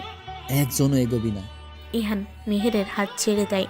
মেহের তার হাত ধরে ব্যথায় কাতরাচ্ছে। মনে রাখিস, পরের বার এরকম করলে হাতটা ভেঙে দেব। যা এখান থেকে। মেহের কিছু সময় তাকিয়ে থাকে ইহানদের দিকে, তারপর চলে যায়। সাদ্দাম মদের গ্লাস ধরে দেওয়ালে ছুঁড়ে মারছে। সাদ্দামের লোক কালা জাহাঙ্গীর এগিয়ে আসে। বস, কোনো প্ল্যান আছে ওদেরকে শেষ করার? তার আগে আমার পরিবারের সবাইকে দেশের বাইরে পাঠানোর ব্যবস্থা করো। আমি পিছুটান রাখবো না। সময় বুঝে ওদের সাথে খেলবো। খেলতে দে এখন। ঠিক আছে বস। ওদের দুর্বলতা খুঁজে বের করো। আর কাউকে দেখি না, বিশ্বস্ত লোক ছিল, ওদের তো মেরে দিয়েছে। তাহলে অপেক্ষা করো, এবার কোনো ছাড় নয়। সাদ্দাম সিগারেট জ্বালায়। তার চোখ দুটো রাগের আভায় জ্বলছে। এদিকে মেহের রাগে ফুঁসতে ফুঁসতে তার গাড়িতে ওঠে। তার সাথীরাও ওঠে। গাড়িটা চলে যায়। ইদি চুপচাপ দাঁড়িয়ে আছে। ইদি ইহানের দিকে তাকায়। তার চোখে কৃতজ্ঞতা। ইহান ইদির দিকে একবার তাকিয়ে সে সেখান থেকে চলে আসে। জিয়ানও তার সাথে আসে। ভাই, তুই মেহেরকে ছেড়ে দিলি কেন? আজ তাকে শেষ করে দেওয়া উচিত ছিল। না জিয়ান, এখন সময় না। আমাদের সবার সামনে শক্তি দেখানো যাবে না। তাছাড়া মেহেরের বাবা এমপি, তার পেছনে পুলিশ প্রশাসন মাফিয়া সব আছে। আমাদের লুজ বলে 6 মারতে হবে এখন সবার সামনে। আমরা এখনো কিছুই না। আমাদের এখন আরো শক্তিশালী হতে হবে, তারপর আমরা এদের শেষ করব। কিন্তু কিভাবে? হিসেব করলে আমাদের তো কিছুই নেই। সব হবে। আমি একটা পথ খুঁজে পেয়েছি। আজ রাতে আমাকে একটা জায়গায় যেতে হবে। তুই আমার সাথে যাবি? নিশ্চয়ই যাব। তুই যেখানে যাবি আমি সেখানেই যাব। ইহান আর জিয়ান ভার্সিটির ভিতরে ঢোকে। এমন সময় একটা মেয়ে বাইক চালিয়ে ভার্সিটির ভিতর প্রবেশ করে। বাইকের শব্দে সবাই তাকায়। মেয়েটাকে দেখে সবাই চমকে যায়। মেয়ে পুরাই মডার্ন স্টাইলে ভার্সিটিতে এসেছে। সে কালো রঙের একটা টপস আর নীল রঙের ছোট শর্ট পরেছে। তার চুল লম্বা, চোখে সানগ্লাস। ছেলেরা হাঁ করে তাকিয়ে থাকে মেয়েটার দিকে। মেয়েটার নাম যারা। সে তার হেলমেট খুলে ফেলে। তার সুন্দর মুখটা দেখা যায়। কয়েকটা ছেলে যারাকে বেশি নজরে দেখে, কারণ যারা টপস আর শর্ট পরে এসেছে। তার পেট আর নাভি দেখা যাচ্ছে। একটা ছেলে তার বন্ধুদের বলে, আরে কি হট মাল ভার্সিটিতে এসেছে দেখ। দেখলেই তো বুকের ভিতরটা কাঁপুনি দিয়ে উঠলো। মেয়েটাকে টাচ না করলে ভালো লাগছে। কি নাবি দেখ মেয়েটার, একদম মোশন প্যাড। যারা দাঁড়িয়ে যায়। সে ঘুরে ছেলেটার দিকে তাকায়। তার চোখে রাগ। সে রাগে ছেলেটার গালে জোরে চোর মারে। ছেলেটা হতবাক হয়ে যায়। এই বেয়াদব, তোর মা বোনকে দেখে এমন কথা বলিস? হ্যাঁ, তোর বোনকে দেখে কেউ এমন কথা বললে তোর কেমন লাগবে? তোর মতো নোংরা মনের ছেলেরা সমাজে থাকার যোগ্য নয়। এমন সময় পিছন থেকে জিয়ান বলে, কেন? তার মা কি এভাবে বাইরে বের হয়? মডার্ন হওয়া ভালো, কিন্তু এতটা জরুরি নয়। আপনার নাভি আর পেট সব ভালো মতোই দেখা যাচ্ছে। এরকম পোশাকে মেয়েরা যখন বাইরে বের হয় তখন ছেলেরা এরকম কথা বলবে। নিজেকে গুছিয়ে রাখুন মিস, না হলে মাসে এসে পচা খাবারই ভন ভন করবে। এটা আপনার জন্যই ভালো। ইহান, চল ক্লাসে। জিয়ান আর কিছু না বলে সেখান থেকে চলে যায়। ইহান একবার যারার দিকে তাকায়, তারপর জিয়ানের সাথে চলে যায়। যারা স্থির হয়ে জিয়ানের চলে যাওয়া দেখছে। তার মুখে রাগ স্পষ্ট। এই ছেলেটাকে কি সাহস তার আমাকে এভাবে বলে? আমি তোকে ছাড়বো না। যারার পাশে একটা মেয়ে আসে। যারা, ওই ছেলেটা ইহান, আর যে ছেলেটা তোমাকে বলেছিল সে হলো জিহান। এরা দুইজন ভার্সিটির বখাটে ছেলে। কেউ এদের পছন্দ করে না। বকাঠে দেখে তো মনে হয় না। যাক দেখা যাক, আমি প্রথম দিনই এরকম অপমান পেলাম। যারা রেগে চলে যায়। রাত 10টা বাজে। ইহান আর জিয়ান একটা পুরনো গোডাউনের সামনে এসে দাঁড়িয়ে আছে। চারপাশে অন্ধকার। ইহান একটা সিগারেট ধরায়, জিয়ান তার পাশে দাঁড়িয়ে আছে। ভাই, এখানে কেন এসেছি? এই জায়গাটা দেখতে ভূতের মতো লাগছে। চুপ থাক। একজন মানুষের সাথে আমার দেখা করার কথা আছে। সে আমাদের সাহায্য করতে পারবে। কে সে? তার নাম খালিদ।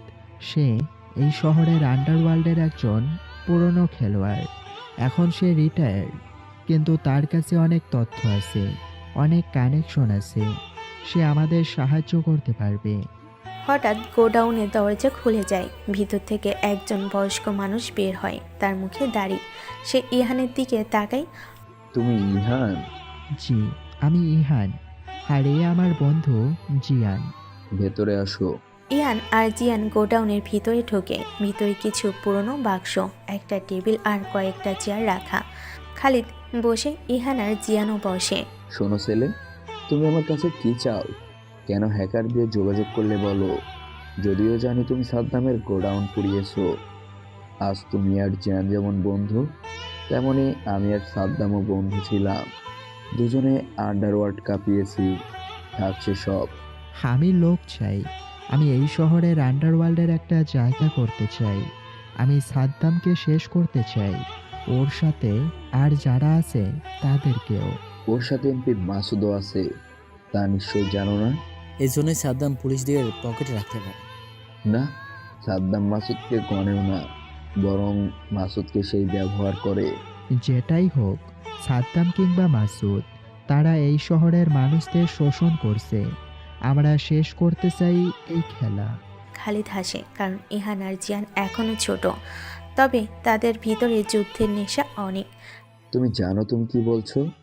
এমপি মাসুদ বা সাদ্দাম এদেশের সবচেয়ে বড় মাফিয়া। তাদের হাতে ক্ষমতার রক্ত আছে, তারা পকেটে পুলিশ আছে।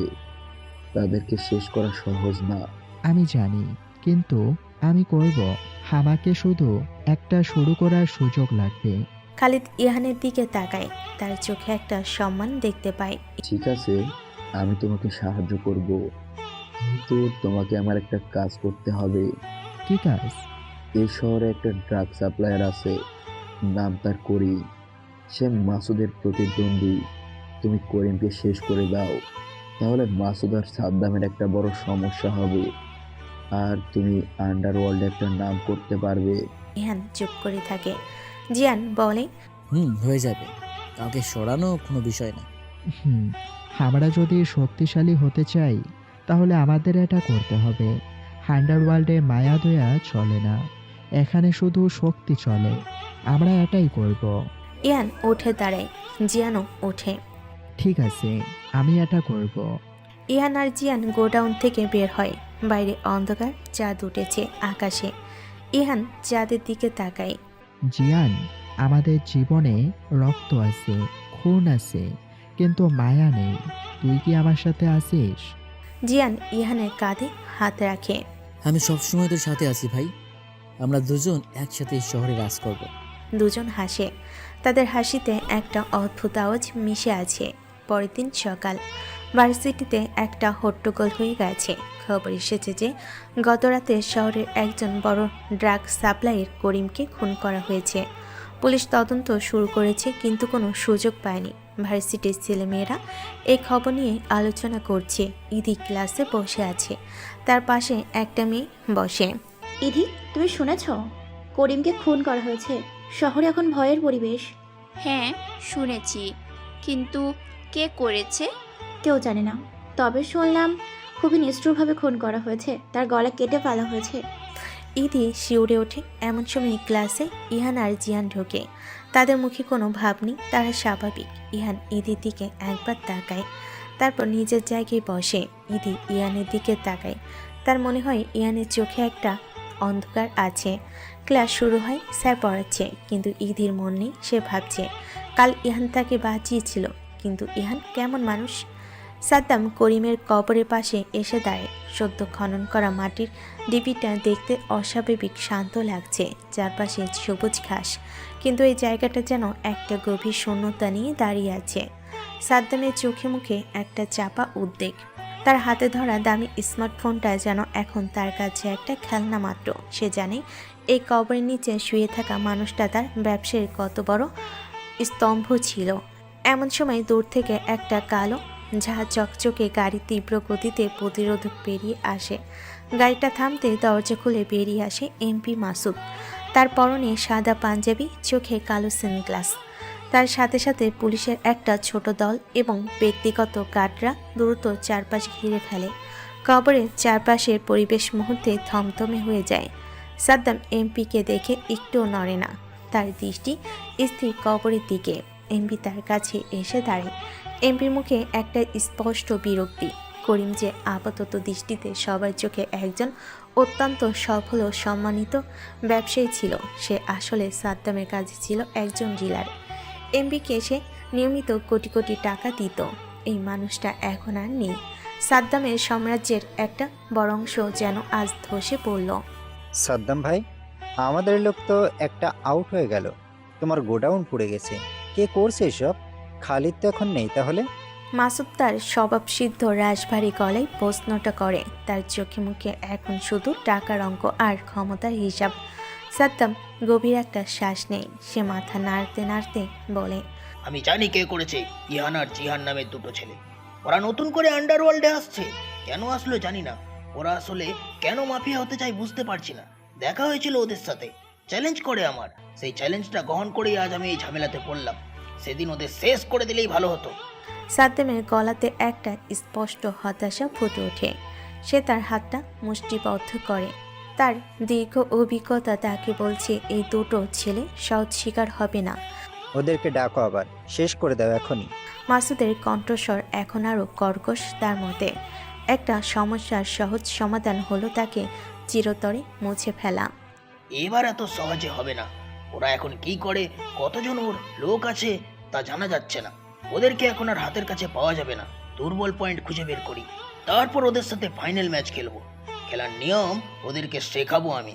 সাদ্দাম তার পরিকল্পনাটা সংক্ষেপে মাসুদকে জানায়। তার চোখে এখন আরও তীক্ষ্ণ হয়। একটা নতুন চাল দেওয়ার জন্য সে প্রস্তুত হয়।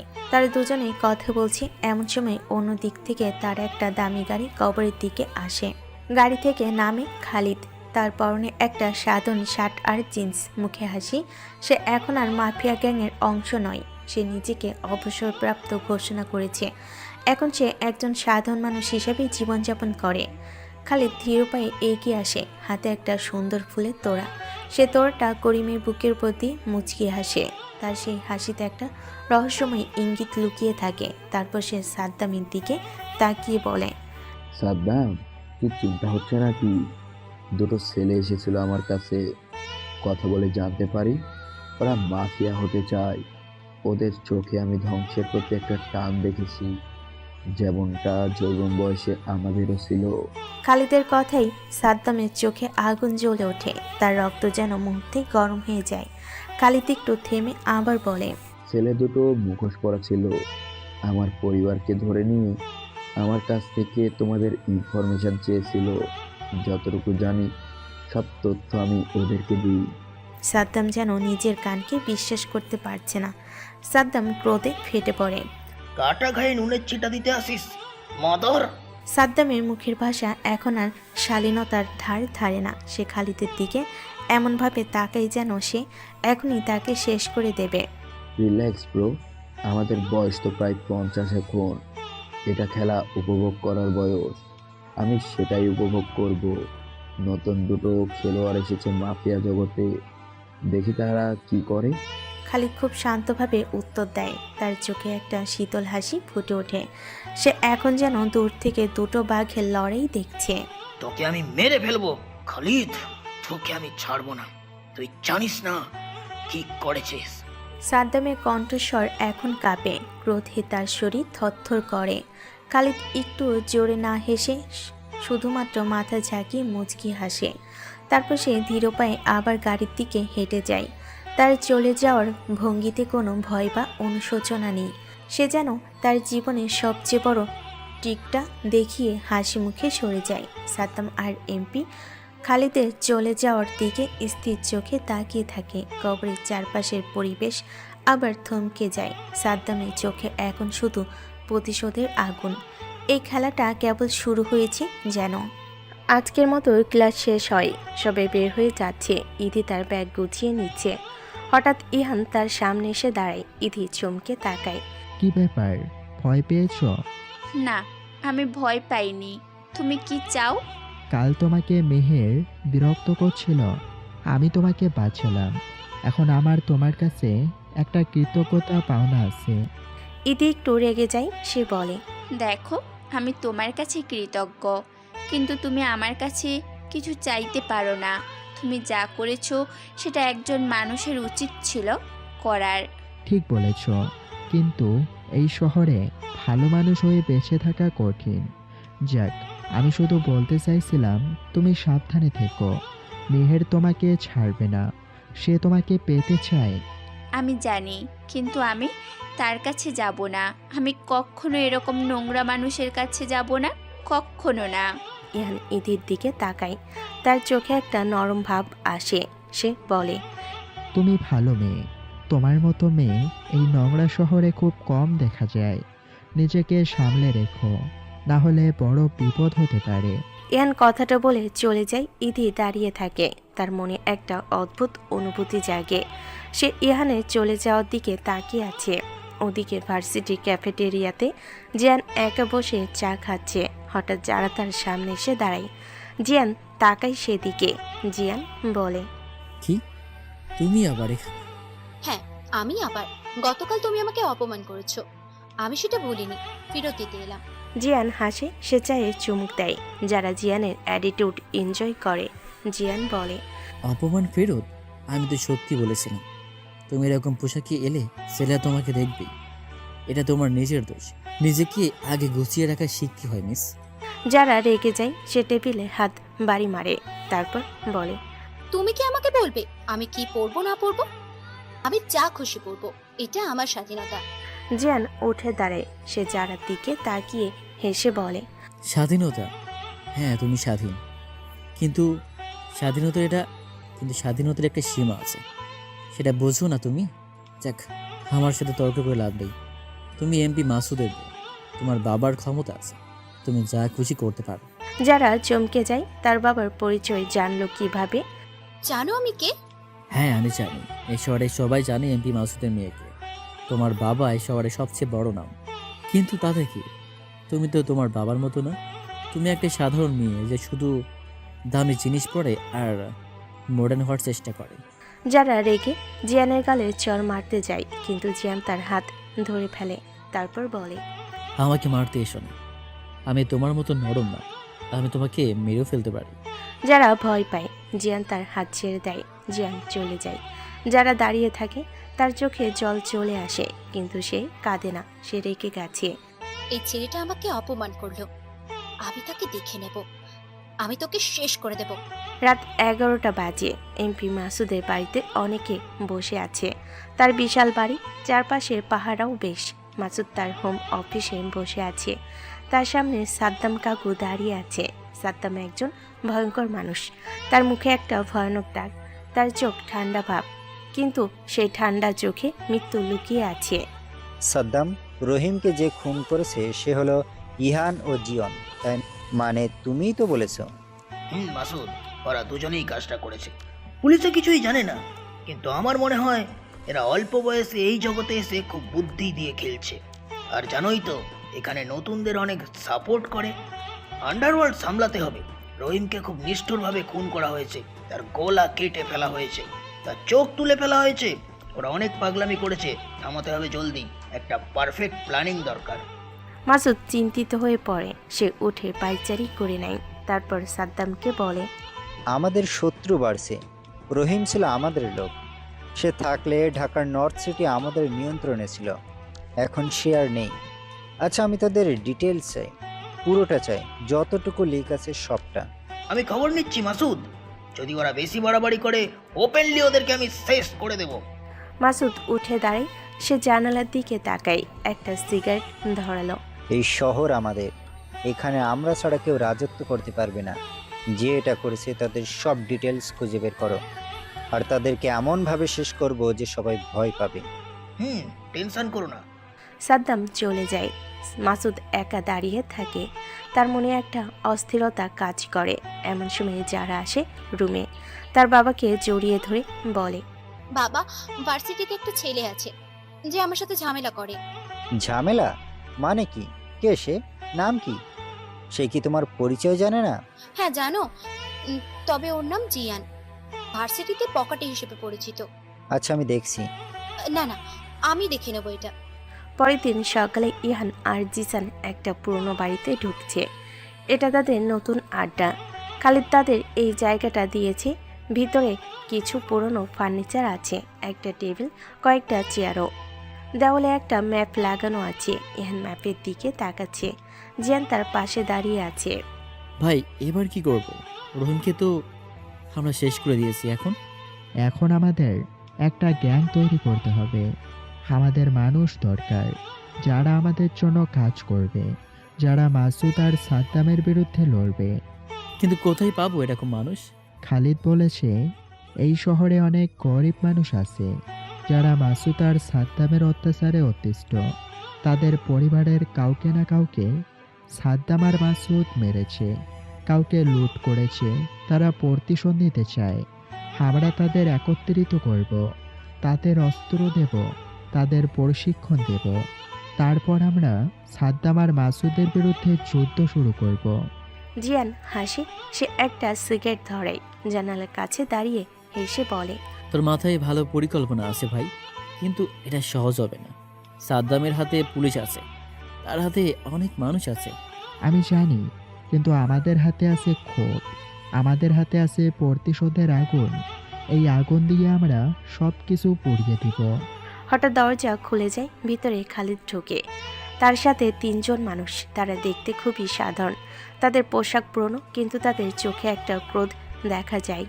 ইহান, এরা হলো রফিক, সালাম আর মুরাদ। রফিকের ভাইকে সাদ্দাম খুন করেছে, সালামের দোকান মাসুদ লুট করে নিয়েছে, মুরাদের বোনকে মেহের অপহরণ করে ধর্ষণ করেছিল। এরা সবাই প্রতিশোধ নিতে চায়। ইহান তাদের দিকে তাকায়। সে তাদের চোখে ক্রোধ দেখতে পায়। সে বলে, তোমরা কি আমার সাথে কাজ করতে রাজি? আমি তোমাদের অস্ত্র দেব, প্রশিক্ষণ দেব, কিন্তু তোমাদের জীবন ঝুঁকিতে পড়বে। তোমরা মরতেও পারো। তারপর কি তোমরা রাজি? রফিক এগিয়ে আসে। সে একজন মাঝবয়সী ছেলে। তার মুখে দুঃখ। আমার ভাইকে সাদ্দাম খুন করেছে শুধুমাত্র কারণ আমার ভাই তার বিরুদ্ধে কথা বলছিল। আমি প্রতিশোধ নিতে চাই। আমি মরতেও রাজি, কিন্তু প্রতিশোধ নিব। সালাম এগিয়ে আসে। সে একজন সুঠাম দেহের মানুষ। তার চোখে জল জমে আছে। আমার সারা জীবনের সঞ্চয় ছিল আমার দোকানে। মাসুদ আমার দোকান লুট করে নিয়েছে। আমার পরিবার এখন রাস্তায়। আমি প্রতিশোধ নিতে চাই। মুরাদ এগিয়ে আসে। সে আরও তরুণ। তার চোখে আগুন জ্বলছে যেন। মেহের আমার বোনকে আমার সামনে ধরে, ওরা চারজন মিলে বোনটাকে একের পর একজন ধর্ষণ করে। আমার হাত পা মুখ বাঁধা ছিল। আমি মেহেরকে খুন করতে চাই। আমি মাসুদ, সাদ্দাম, মেহেরকে শেষ করতে চাই। ইয়ান তাদের দিকে তাকাই। সে হাসে। ভালো, তোমরা আমার প্রথম সদস্য। এখন থেকে আমরা একটা পরিবার। আমরা একসাথে মাসুদ আর সাদ্দামকে শেষ করব। আমরা একসাথে এই শহরের নতুন রাজত্ব শুরু করব। সবাই হাসে। তাদের হাসিতে একটা ভয়ঙ্কর আওয়াজ। ইদি লাইব্রেরিতে বসে বই পড়ছে। হঠাৎ তার মোবাইলে একটা মেসেজ আসে। সে মেসেজ খুলে দেখে মেসেজটা মিহিরের কাছ থেকে। তোমার সময় শেষ হয়ে যাচ্ছে, তুমি আমার কাছে আসো, নাহলে তোমার পরিবারকে শেষ করে দেবো। ইদি ভয় পায়। তার হাত কাঁপতে থাকে। সে কি করবে বুঝতে পারে না। হঠাৎ তার মনে ইহানের কথা মনে পড়ে। ইহান তাকে বাঁচিয়েছিল।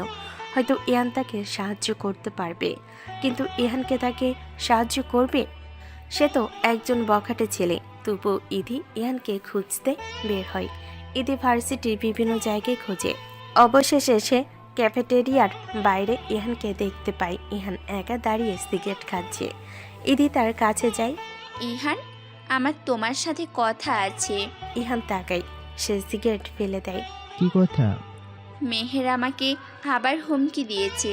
সে বলেছে আমার পরিবারকে শেষ করে দেবে। আমি কি করব বুঝতে পারছি না। ইহান, তুমি কি আমাকে সাহায্য করতে পারবে? ইহান চুপ থাকে। সে ইদির দিকে তাকায়। ইদির চোখে ভয়, তার মুখে দুশ্চিন্তা। তুমি কেন আমার কাছে সাহায্য চাইছো? তুমি তো জানো আমি একজন বখাটে ছেলে।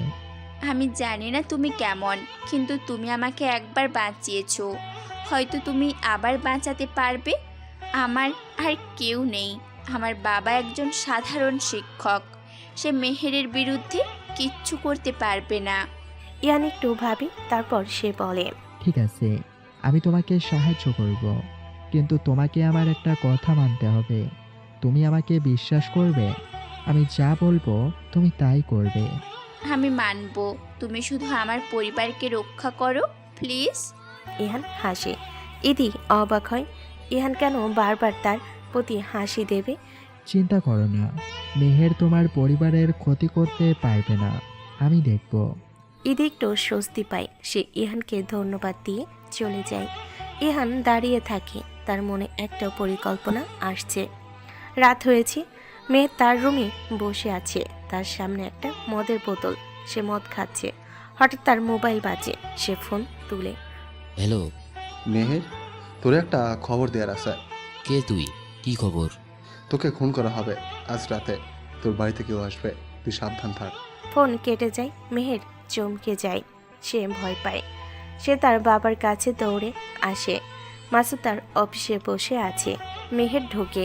বাবা, আমাকে কেউ হুমকি দিচ্ছে, বলছে আজ রাতে আমাকে খুন করবে। মাসুদ উঠে দাঁড়ায়, তার মুখে রাগ জমা হয় সাথে সাথে। কে সাহস করে তোমার ছেলেকে হুমকি দেয়? আমার বাড়িতে সিকিউরিটি আছে। সাদ্দামকে ডাকো, বাড়িতে পাহারা বাড়াও, কেউ ভেতরে ঢুকতে পারবে না। মাসুদ সাদ্দামকে কল করে। কিছু সময় পর সাদ্দাম আসে। মাসুদ তাকে সব বলে। সাদ্দাম বাড়িতে পাহারা বাড়ায়। চারপাশে অস্ত্রধারী মানুষ ঘুরতে থাকে। কিন্তু রাত গভীর হতে থাকে। রাত 3টা বাজে। সবাই তন্দার আচ্ছন্ন। হঠাৎ বাড়ির বাইরে একটা বিস্ফোরণ হয়। সবাই চমকে যায়। পাহারাদাররা দৌড়ে যায় বিস্ফোরণের জায়গায়। এমন সময় বাড়ির পেছনে দেওয়াল ভেঙে কয়েকজন মানুষ ঢোকে। তাদের মুখে কালো মাস্ক, তাদের হাতে অস্ত্র। তারা সবাইকে গুলি করতে শুরু করে। গার্ডরা পালাতে থাকে। ইহান আর জিয়ান সবার সামনে, তাদের পেছনে রফিক, সালাম আর মুরাদ, আরও ছেলেরা।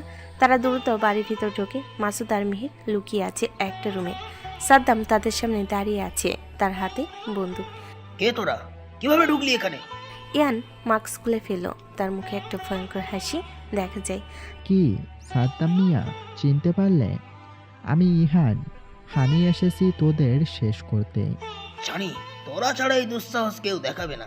সাদ্দাম গুলি করে, কিন্তু ইয়ান দ্রুত সরে যায়। জিয়ান সাদ্দামের দিকে গুলি ছুঁড়ে মারে। গুলিটা সাদ্দামের কাঁধে লাগে। সাদ্দাম চিৎকার করে পড়ে যায়। ইহান সাদ্দামের কাছে যায়। সে সাদ্দামের গলা চেপে ধরে বলে, তোকে আমি এভাবে মারবো না, কিন্তু মনে রাখবি পরের বার তোকে মারবো। মাসুদকেও বলিস তোদের সময় শেষ হয়ে আসছে। নতুন রাজা আসছে এই শহরে। একবার সুযোগ দিয়েছিলি, প্রতিদানে তোকেও দিলাম। ইয়ান সাদ্দামকে ছেড়ে দেয়। সে মেহেরের রুমে যায়। মেহের ভয়ে কাঁপছে। ইয়ান তার গালে চড় মারে জোরে। ইধিকে আর বিরক্ত করবি না।